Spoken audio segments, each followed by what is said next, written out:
दोस्तों, एक best TV खरीदते वक्त हमसे ऐसी क्या मिस्टेक्स हो जाती हैं जिससे टीवी खरीदने के बाद उसका जो एक्सपीरियंस है वो हमें वैसा नहीं मिल पाता है जैसा हमने एक्सपेक्ट किया होता है।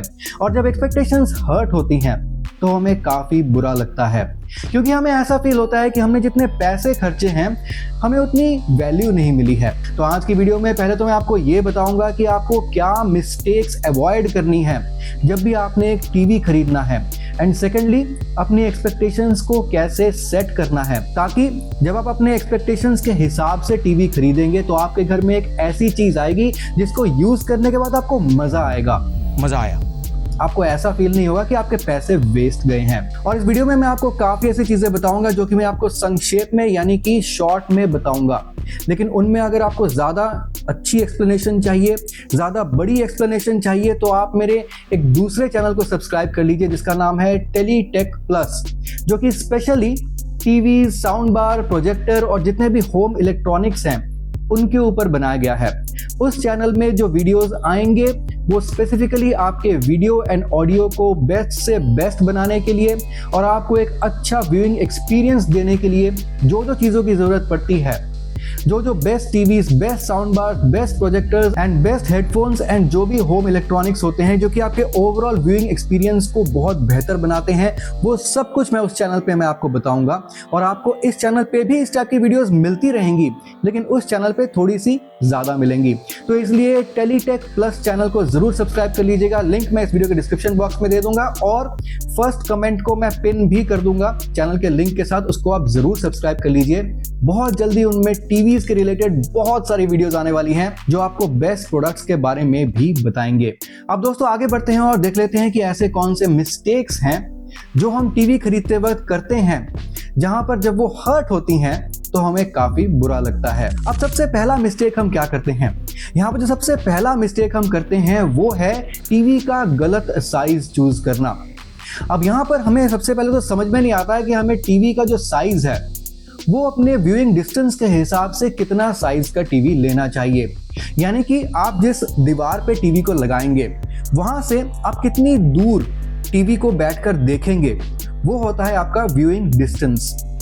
और इस व्यूइंग डिस्टेंस के हिसाब से आपको कितने साइज का टीवी लेना चाहिए वो आपको नहीं पता चलता है, क्योंकि अगर इस व्यूइंग डिस्टेंस के हिसाब से अगर आप ज़्यादा छोटा टीवी ले लेंगे तो फिर आपको टीवी में वो जो माइन्यूट छोटी छोटी डिटेल्स हैं वो आपको नहीं दिखेंगी। और अगर इस व्यूइंग डिस्टेंस के हिसाब से आप ज़्यादा बड़ा टीवी ले लेंगे तो आपको अपनी गर्दन थोड़ी सी ज़्यादा हिलानी पड़ेगी टीवी को देखने के लिए, जिससे आपका कंफर्ट लेवल जो है वो इतना अच्छा नहीं बनेगा। अब इसके लिए मैं आपको एक सिंपल सा फॉर्मूला पहले मैं आपको दे देता हूँ, उसके हिसाब से आप कैलकुलेट कर सकते हैं।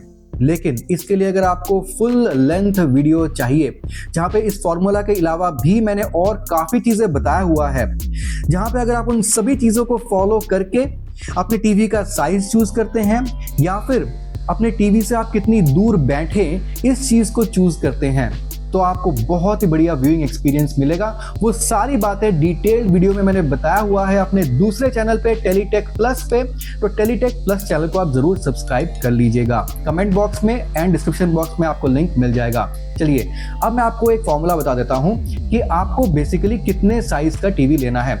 आप पहले देखिए इंचेस में कि आप कितनी दूर बैठेंगे अपने टीवी से, यानी कि आपका जो व्यूइंग डिस्टेंस है वो इंचेस में कितना है, उसको आप 1.7 से डिवाइड कर दीजिए। जो भी वैल्यू आती है वही आपका बेस्ट टीवी साइज है, उतने इंचेस का टीवी आपको लेना है। 1.7 से आपको डिवाइड करना है। टू मेक इट इजियर आप उसको नॉर्मली 2 से डिवाइड कर सकते हैं, यानी कि अपना व्यूइंग डिस्टेंस को आप हाफ कर लीजिए और जो भी आपका इंचेस में जो आपका बनेगा उसको थोड़ा सा आप कम कर लीजिए, वो आपका बेस्ट टीवी साइज होता है। अब जस्ट फॉर एग्जांपल अगर आप अपनी टीवी से 4 मीटर की दूरी पे बैठते हैं तो यहाँ पर 4 मीटर को आप इंचेस में कन्वर्ट कर लीजिए, गूगल से कर सकते हैं, करीब 157 इंचेस आता है। इसको डिवाइड बाय 1.7 आप करेंगे तो ऑलमोस्ट अराउंड 90 इंचेस आ जाएगा, यानी कि मैक्सिमम आपका जो टीवी साइज है, एक आइडियल टीवी साइज है आपके लिए 90 इंचेस। उससे ज़्यादा बड़ा टीवी लेंगे तो आपको कंफर्ट नहीं मिलेगा, छोटा टीवी लेंगे तो ले सकते हैं, कोई दिक्कत नहीं है, लेकिन 90 इंचेस से ज़्यादा बड़ा टीवी फिर आप नहीं ले सकते हैं। तो इस तरीके से आप टीवी का जो साइज है वो कैलकुलेट कर सकते हैं। ये सब कुछ आपको artings.com पे और आपको और भी काफी ऑनलाइन वेबसाइट वगैरह में मिल सकता है। तो आपको कहीं पे भी ढूंढने की वैसे जरूरत नहीं है, क्योंकि आपका जो मेहनत वाला ढूंढने वाला जो काम था वो मैंने कर दिया है। तो आप इस फॉर्मूला को जो है यूज कर सकते हैं। अब दोस्तों चलते हैं हमारे मिस्टेक नंबर 2 पे। तो दोस्तों जो सेकंड मिस्टेक है जो हम टीवी खरीदते वक्त करते हैं वो ये कि हम बहुत ज़्यादा ऑब्सेस्ड हो जाते हैं कि नहीं, मुझे एलईडी नहीं क्यूलेड ही चाहिए, क्यूलेड नहीं मिनी एलईडी चाहिए, मिनी एलईडी नहीं ओलेड चाहिए। तो हमें समझ में नहीं आता कि बेसिकली हमें एक एलईडी टीवी लेना चाहिए या फिर क्यूलेड टीवी लेना चाहिए या फिर मिनी एलईडी लेना चाहिए या फिर ओलेड लेना चाहिए। तो पहले तो हमें ये नहीं पता होता कि कौन सी सिचुएशन में किस टाइप का टीवी वो ज़्यादा बेहतर परफॉर्मेंस दे देता है। हो सकता है कि आपकी जो सिचुएशन है वहाँ पे क्यूलेड टीवी ज़्यादा अच्छा परफॉर्मेंस दे, लेकिन एक महंगा ओलेड टीवी हो सकता है इतनी अच्छी परफॉर्मेंस ना दे। तो वहां पर हमसे गलती हो जाती है, क्योंकि यहां पर हम सोचते हैं कि पैसा ज्यादा है तो हम महंगा ओलेड टीवी खरीद लेते हैं, लेकिन वहां पर हमें वो एक्सपीरियंस नहीं मिल पाता है। तो फिर वहां पे हमारी एक्सपेक्टेशंस हर्ट होती हैं। तो यहां पर आपको क्या देखना है, अब देखिए आपका जो नॉर्मल एलईडी टीवी होता है ना, उसके मुकाबले अगर आप क्यूलेड से कंपेयर करते हैं तो क्यूलेड की बस थोड़ी सी ब्राइटनेस ज़्यादा होती है। तो कलर्स में थोड़ा सा आपको शार्पनेस और ज़्यादा जो ब्राइटनेस है वो ज़्यादा दिखेगी क्यूलेड में। इसके बाद आता है आपका क्यूडी मिनी एलईडी टीवी, जो कि क्यूलेड से भी थोड़ा सा बेहतर माना जाता है। अब क्यूडी मिनी एलईडी में और नॉर्मल क्यूलेड में सिर्फ इतना ही फ़र्क है कि आपका जो क्यूडी मिनी एलईडी होता है वहाँ पे जो पीछे एलईडी लाइट्स लगी होती हैं आपके स्क्रीन के पीछे, वो हज़ारों की तादाद में बहुत ज़्यादा एलईडी लाइट्स लगी होती हैं, तो उनको आप लोकल डिमिंग भी कर सकते हैं। नॉर्मल क्यूलेड में जो एलईडी लाइट्स लगी होती हैं वो कम होती हैं, उनको आप लोकल डिमिंग नहीं कर पाते हैं। तो बस इतना ही फ़र्क है नॉर्मल क्यूलेड और मिनी एलईडी में, जहाँ पे आपको ज़्यादा एलईडी देखने को मिल जाते हैं मिनी एलईडी में। लेकिन आपका जो ओलेड टीवी होता है वहाँ पर आपको एलईडीज नहीं मिलते हैं, कुछ केसेस में मिल भी जाते हैं, वो आपको अलग से बताऊंगा अपने दूसरे चैनल पे, वो काफ़ी डिटेल वाली बात है। लेकिन यहाँ पर जो आपका ओलेड टीवी होता है वहाँ पर आपके इंडिविजुअल पिक्सल्स जो आपके टीवी के स्क्रीन पे दिखते हैं, इंडिविजुअल पिक्सल्स की खुद की लाइट होती है, जिसको टीवी अपने आप से ऑन ऑफ कर सकता है एक सॉफ्टवेयर के द्वारा, और जिससे जो लोकल डिमिंग है और भी बेहतर अचीव की जा सकती है। आपका एक तरीके से infinite contrast and perfect blacks OLED TV में मिल सकता है। तो बेसिकली आपका एलईडी के मुकाबले अगर आप क्यूलेड देखें तो डेफिनेटली आपको ब्राइटनेस में फर्क ज्यादा मिलेगा। लेकिन यहाँ पर अगर आप QLED and QD mini LED के बीच में कंपेयर करते हैं तो आपको कुछ भी खास ब्राइटनेस में डिफरेंस देखने को नहीं मिलेगा। आपको मिनी एलईडी में थोड़ा सा एक्सपीरियंस बेहतर जरूर मिलेगा, क्योंकि वहां पे आपको लोकल डिमिंग देखने को मिल जाती है। लेकिन अगर आपको बहुत ही ज्यादा एक्स्ट्रा पैसे खर्चने पड़ रहे हैं बस वो थोड़ा सा एक्स्ट्रा एक्सपीरियंस लेने के लिए, तो I don't think that's worth it. तो बेसिकली आपको इस बात की टेंशन नहीं लेनी है कि आपको एक महंगा टीवी लेना है, थोड़े से ज़्यादा पैसे खर्चने हैं और अपने बजट्स को किसी भी तरीके से इधर उधर कटौती करके एडजस्ट करना है जस्ट बिकॉज आपको एक ओलेड टीवी चाहिए या फिर एक मिनी एलईडी टीवी चाहिए, क्योंकि यहाँ पर आपको कुछ खास फर्क नहीं पड़ता है। ओलेड टीवी की जहाँ तक बात आती है तो ओलेड टीवी आप बस तभी लीजिए जब आपका जो रूम है उसमें आप अच्छी डार्कनेस अचीव कर सकते हैं, एक अंधेरा क्रिएट कर सकते हैं रूम में, एक थिएटर लाइक एक्सपीरियंस ला सकते हैं। अदरवाइज आप ओलेड टीवी में इतना पैसा मत खर्चिए। तो इसलिए इस चीज का आप ध्यान रखिए कि मैक्सिमम इंडियन होम्स में हमें एक परफेक्ट डार्क रूम नहीं मिलता है। मैक्सिमम इंडियन होम्स में हमें एक जो है ना वेल लिट रूम मिल जाता है, जहाँ पे एक रोशनी जो है काफी अच्छी आती है। हम ट्यूबलाइट वगैरह जलाकर ही जो है टीवी देखते हैं, और अगर नहीं भी देखते हैं तो भी इतना ज्यादा अंधेरा करके नहीं देखते हैं। इसलिए वहां पे एक क्यूलेड टीवी या फिर एक QD mini LED TV that serves well enough, और आपको एक ओलेड टीवी के पीछे नहीं जाना है। हाँ, लेकिन मैं ये बिल्कुल नहीं कह रहा हूँ कि ओलेड टीवीज बेकार होते हैं, उनमें आपको बहुत अच्छा एक्सपीरियंस मिलता है। लेकिन हाँ, आपकी जो व्यूइंग कंडीशंस हैं वो भी वैसे ही होने चाहिए अगर वो एक्सपीरियंस आपको अच्छा लेना है। सिर्फ पैसे खर्चने से ही नहीं होता है। अब यहाँ पर भी अगर आपको इस टॉपिक पे डिटेल चाहिए तो मेरे सेकंड चैनल टेलीटेक प्लस पे काफ़ी वीडियोस आने वाली हैं जिसपे मैं हर चीज़ डिटेल में आपको बताऊंगा। तो अगर अपने व्यूइंग एक्सपीरियंस को आप बहुत अच्छा करना चाहते हैं, अगर आपको रियली अपने घर को एक सिंपल टीवी से भी एक होम थिएटर टाइप का बनाना है तो वो चैनल आप ज़रूर सब्सक्राइब कर लीजिएगा। चलिए दोस्तों, देखते हैं हमारा मिस्टेक नंबर 3 क्या है। अब यहाँ पे हमारा जो मिस्टेक नंबर 3 है वो रिलेटेड टू HDR सपोर्ट है। ये बहुत इंपॉर्टेंट है। यहाँ पर ना हम टीवी में, ऑलमोस्ट सभी टीवी में आपको मेंशन किया हुआ मिल जाएगा कि HDR सपोर्ट में आपको HDR10 का सपोर्ट है, HDR10 प्लस का सपोर्ट है, या फिर यहाँ पे आपको डॉल्बी विजन मिलता है। अब यहाँ पर हमारे जो 20 से 30 हजार रुपए के टीवीज होते हैं ना, जो थोड़े से सस्ते होते हैं, वहां पर भी कई जगह HDR10 प्लस का सपोर्ट एंड डॉल्बी विजन का सपोर्ट लिखा हुआ हमें मिल जाता है। लेकिन इन टीवीज में हमें जो ब्राइटनेस देखने को मिलती है, पीक ब्राइटनेस की बात कर रहा हूं, वो हमें करीब 250 निट्स से लेके ऑलमोस्ट अराउंड 350 से 400 निट्स तक की देखने को मिलती है। अब दोस्तों, ट्रू HDR सपोर्ट यानी कि HDR10 plus and specially Dolby vision आपको तब मिलता है जब 3 चीजें आपकी सेटिस्फाई होती हैं। नंबर 1, आपकी टीवी की जो पीक ब्राइटनेस है वो 500 से लेके 1000 निट्स प्लस की होनी चाहिए। आपके टीवी में जो कलर गैमट है उसमें DCI P3 कम से कम 90% का होना चाहिए, यानी कि वाइड कलर गैमट होना चाहिए।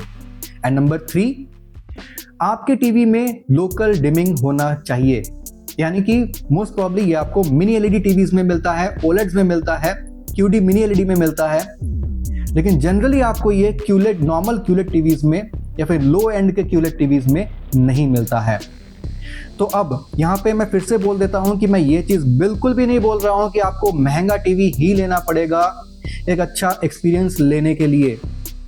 लेकिन हाँ, आप ब्रांड की बातों में ऐसे बिल्कुल मत फंसिए जहाँ पर ब्रांड आपको सस्ते टीवीज में भी बोल देते हैं कि यहाँ पे आपको डॉल्बी विजन मिल जाएगा, HDR10 प्लस का सपोर्ट मिल जाएगा, क्योंकि जनरली इस तरह के सस्ते टीवीज होते हैं, जनरली वहाँ पर आपको जो ब्राइटनेस है ना, पीक ब्राइटनेस, वो आपको 250 से लेकर 350 निट्स तक की मिलती है, 500 से 1000 निट्स प्लस की नहीं मिलती है।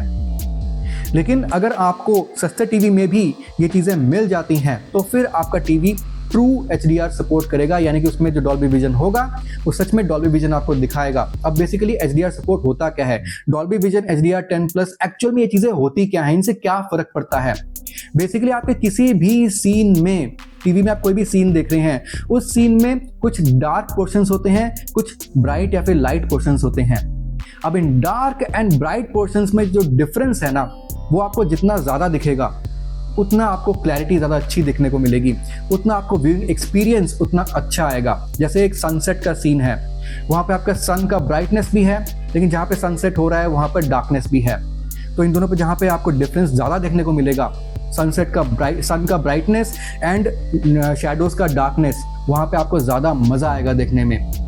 तो वो आपके टीवी में जितना अच्छा HDR सपोर्ट होगा, डॉल्बी विजन यही चीज़ करता है, आपके difference between the maximum dark and the maximum bright portion के बीच में डिफरेंस को वो बढ़ाता है, जिससे आपका व्यूइंग एक्सपीरियंस अच्छा आता है। इसी को डॉल्बी विजन बोला जाता है या फिर HDR10 प्लस का सपोर्ट बोला जाता है। अब आप समझ चुके होंगे।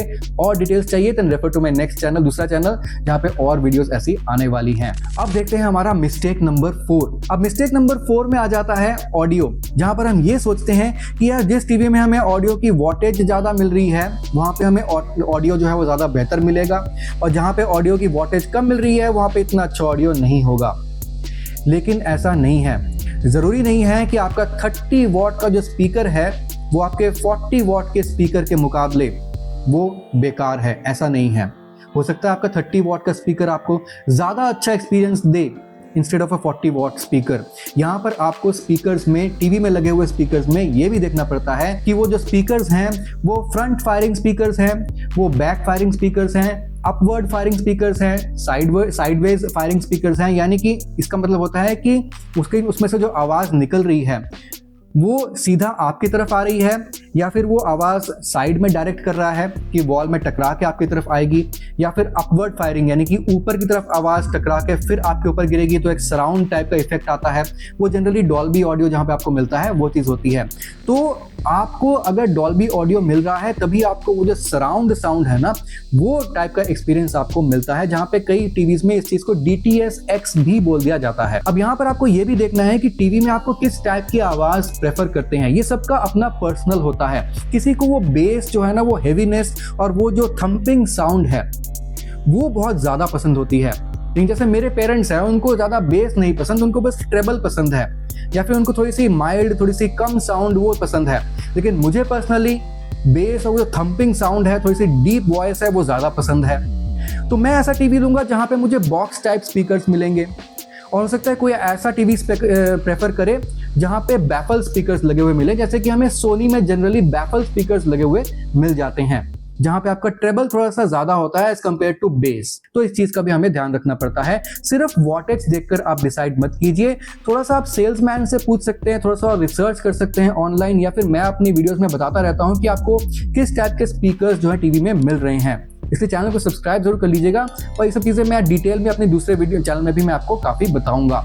देख लेते हैं हमारा नेक्स्ट मिस्टेक, यानी कि मिस्टेक नंबर 5 क्या है। अब दोस्तों हमारा जो नेक्स्ट मिस्टेक है वो आ जाता है एआई अपस्केलिंग के रिगार्डिंग। अब यहाँ पर काफी टीवीज मेंशन कर देते हैं, काफी ब्रांड्स बोलते हैं कि हमारे टीवी में आपको एआई अपस्केलिंग देखने को मिल जाता है। अब यहाँ पर 20 से 30 हजार रुपए के जो टीवीज होते हैं ना, वहां पे भी काफी टीवीज में ये चीज मेंशन रहता है कि वहां पे आपको जो नॉर्मल फुल एचडी कंटेंट है जो आप देखेंगे, वो उसको टीवी जो है वो एनहांस करके, एआई को यूज करके एनहांस करके उसको एज अ 4K कंटेंट आपको दिखाएगा, तो ज्यादा क्लैरिटी आपको दिखेगी। लेकिन क्या ये हर एक टीवी दिखा पाता है? अब यहाँ पे अगेन मैं आपको ये नहीं बोल रहा हूँ कि आपको सस्ता टीवी नहीं महंगा टीवी लेना है, ऐसी बात नहीं है। मैं चाहता हूँ आपके पैसे बचें, लेकिन आप एक्सपेक्टेशंस को भी अपने सेट कीजिए। यहाँ पे आपको देखना पड़ेगा कि टीवी में किस टाइप का प्रोसेसर लगा है। जो सैमसंग, एलजी, सोनी वगैरह के हाई एंड टीवीज होते हैं, जैसे कि आप कह सकते हैं 50,000 प्लस के जो टीवीज होते हैं, वहाँ पे जनरली आपको बहुत ही अच्छे प्रोसेसर देखने को मिल जाते हैं। जैसे कि सैमसंग का क्यूलेट प्रोसेसर होता है, नियो क्यूलेट प्रोसेसर होता है। एलजी में आपको अल्फा जनरेशन 6, 7, 8, 9 प्रोसेसर मिल जाता है, जो कि काफी अच्छा फास्ट प्रोसेसर है। सोनी में आपको एक्सआर प्रोसेसर देखने को मिल जाता है, जो कि है ना आपके टीवी का एआई अपस्केलिंग बहुत अच्छे तरीके से रियल एआई अपस्केलिंग कर देते हैं। बाकी जो टीवीज होते हैं वो एआई अपस्केलिंग के नाम पे एक्चुअल में वो एआई अपस्केलिंग नहीं करते हैं। बेसिकली वो क्या करते हैं, वो कुछ सॉफ्टवेयर्स को यूज करके, जिनको कि मोशन स्मूथनिंग सॉफ्टवेयर्स कहा जाता है, ऐसे सॉफ्टवेयर्स को यूज करके वो आपके टीवी का जो एक्सपीरियंस है ना, वो आपका थोड़ा सा बेहतर बनाने की कोशिश करते हैं और थोड़ा सा स्मूथनेस लाने की वो कोशिश करते हैं, जिससे आपके टीवी में एक थोड़ा सा बेहतर आपको इफेक्ट देखने को मिल जाता है। लेकिन जो आपको रियल 4K अपस्केलिंग है और 4K कंटेंट जैसा ही दिखेगा, उसके लिए आपको थोड़े से पैसे ज्यादा खर्चने पड़ेंगे, क्योंकि वो आपके थोड़े से हाई एंड टीवीज में आता है, जहां पे आपका जो कंटेंट के जो फ्रेम्स है ना, उसके बीच में एक्स्ट्रा फ्रेम्स टीवी जो है वो डाल देता है एआई को यूज करके, या फिर उसके डेटाबेस में ही काफी इस तरह के इमेजेस होते हैं जिनको यूज करके वो जो है आपके कंटेंट को 4K कंटेंट जैसा एनहांस कर देता है। तो यहाँ पर अगर आप थोड़ा सा सस्ता टीवी ले रहे हैं और उसमें एआई अपस्केलिंग मेंशन्ड है, तो मैं पहले से ही बता देता हूं, अपने एक्सपेक्टेशंस को आप सेट कर लीजिए। वहां पे हो सकता है कि आपको 4K content, exact 4K content जैसा ना दिखे, वो थोड़ा सा आपको लो दिख सकता है, तो उस हिसाब से आप सोच के चलिएगा। देख लेते हैं हमारा मिस्टेक नंबर 6 क्या है, और यहाँ पर अगेन मैं 4K से रिलेटेड ही एक चीज मैं आपको बताऊंगा। मिस्टेक नंबर 6 हमारा ये है कि हम 4K टीवी बोलकर बहुत ज्यादा पैसा भी खर्च देते हैं, लेकिन यहाँ पे हम एक चीज का ध्यान नहीं देते हैं, वो ये कि हमारे पास 4K कंटेंट देखने के लिए इंटरनेट की स्पीड ही वैसी नहीं होती है। अगर आप 4K टीवी खरीद लेंगे और उसमें 4K कंटेंट चला भी देंगे, लेकिन आपके इंटरनेट की स्पीड अच्छी नहीं होगी, तो फिर कोई फायदा नहीं है, क्योंकि आपके टीवी में वो जो गोला है ना ऐसे घूमता रहेगा, यानी कि इसमें बफरिंग होती रहेगी, और आपका 4K कंटेंट या तो फुल एचडी जैसा चलेगा, या फिर शायद वो एचडी रेडी जैसा चलेगा, या फिर शायद वो चलेगा ही नहीं, क्योंकि वो उसमें बफरिंग होती रहेगी। इसलिए अगर आपको 4K कंटेंट का रियल आनंद लेना है, आपके पास 4K टीवी है या फिर आप लेने का प्लान कर रहे हैं, तो पहले तो आपको एक हाई स्पीड इंटरनेट अपने घर पे लगवाना चाहिए। अगर है तो बहुत अच्छी बात है, लेकिन मेक श्योर कि एक हाई स्पीड इंटरनेट है, ताकि 4K कंटेंट को दिखाने की जो कैपेबिलिटी है आपके टीवी की, वो डिमिनिश ना हो। और यहाँ पे जो नेटवर्क इश्यूज हैं, इसके कारण आपके टीवी का जो है ना एक्सपीरियंस खराब नहीं होना चाहिए। अब देख लेते हैं हमारा आज की डेट का लास्ट मिस्टेक, यानी कि मिस्टेक नंबर 7, और यहाँ पे आ जाता है रिफ्रेश रेट। अब बेसिकली यहाँ पे हमें टीवीज में 50 hertz, 60 hertz, 120 hertz, 144 hertz, native refresh rate and gaming refresh rate, इस तरह बहुत कुछ देखने को मिलता है। तो बेसिकली ये होता क्या है? बेसिकली रिफ्रेश रेट होता है कि आप जब टीवी देखते हैं ना, तो आपके टीवी में जो भी इमेज आ रही है वो इमेज को टीवी 1 सेकंड में कितनी बार रिफ्रेश करता रहता है, वही उसका रिफ्रेश रेट होता है। अगर आपका टीवी 1 सेकंड में एक इमेज को 60 बार रिफ्रेश करता है विद इन 1 सेकंड, तो उसका रिफ्रेश रेट 60 हर्ट्ज का होता है। और अगर वो 144 बार रिफ्रेश करता है 1 सेकंड में, तो उसका रिफ्रेश रेट 144 होता है। अब नेटिव रिफ्रेश रेट क्या होता है? आपके टीवी को जब आप खरीदते हैं तो उसका जो बाय डिफॉल्ट जो रिफ्रेश रेट होता है, बिना उसको इंक्रीज किए, जो बाय डिफॉल्ट रिफ्रेश रेट है, हर एक टीवी के स्पेसिफिकेशन में आपको मिल जाएगा, वो होता है उसका नेटिव रिफ्रेश रेट, जो आपको बाय डिफॉल्ट मिलेगा ही मिलेगा।